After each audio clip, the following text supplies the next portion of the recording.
So they went on a little farther, and came to a great, great drove of horses, the finest you ever saw, 6 of each color, bay and black and brown and chestnut.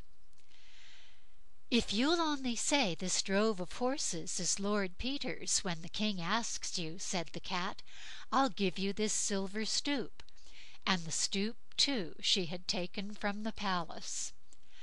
Yes, the lad was willing enough.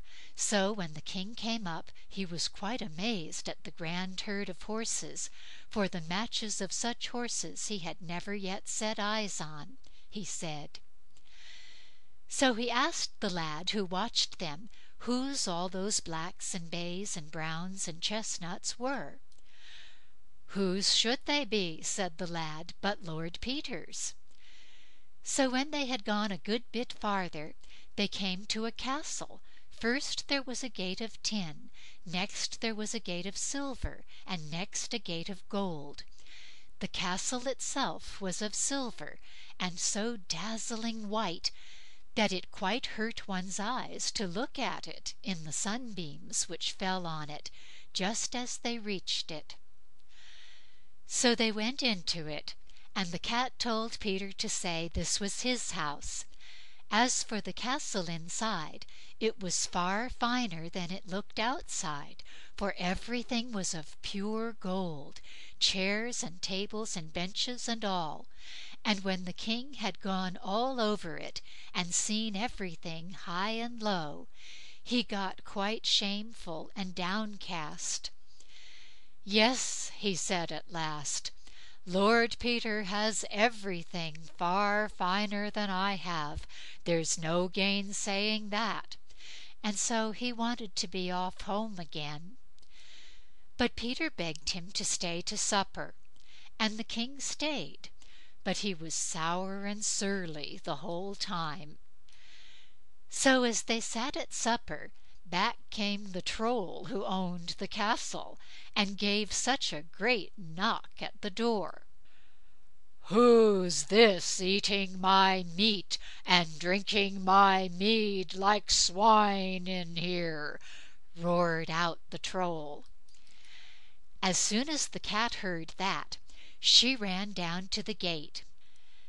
"Stop a bit", she said, "and I'll tell you how the farmer sets to work to get in his winter rye."